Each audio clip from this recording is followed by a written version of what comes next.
কোথায় গিয়ে ঠেকেছে সমাজ? দিব্যাঙ্গরাও দুষ্কৃতীদের হাত থেকে রেহাই পাচ্ছে না। লোকসভা নির্বাচনের ফলাফল ঘোষণার প্রাক মুহূর্তে বিশালগড় থানাধীন লস্কর চৌমুহনী এলাকায় দুষ্কৃতিকারীদের হাতে আক্রান্ত হন এক দিব্যাঙ্গ ব্যক্তি। সোমবার দুপুরে দুষ্কৃতিকারীদের হাতে আক্রান্ত হন প্রমোদ বর্মন নামে এক ব্যক্তি। তিনি জন্মের পর থেকে বিকলাঙ্গ হয়ে পড়েন। তাকে মারধর করে তার কাছ থেকে টাকা পয়সা নিয়ে পালিয়ে যায় দুষ্কৃতিকারীরা। পরে স্থানীয়রা খবর দেওয়া হয় বিশালগড় অগ্নি নির্বাপক দপ্তরের কর্মীদেরকে। তারা ঘটনাস্থলে ছুটে গিয়ে আহত ব্যক্তিকে উদ্ধার করে বিশালগড় মহকুমা হাসপাতালে নিয়ে যায়। এদিকে খবর পেয়ে ঘটনাস্থলে ছুটে যায় বিশালগড় থানার পুলিশ এবং দাবি উঠেছে অভিযুক্তদের গ্রেফতার করে কঠোর শাস্তি প্রদানের।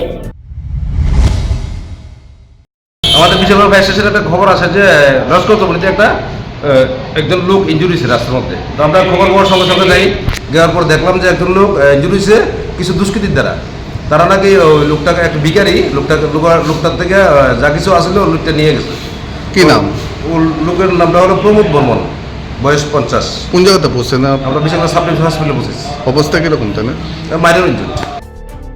Bureau report, Siri TV. Siri TV, channel for news and entertainment.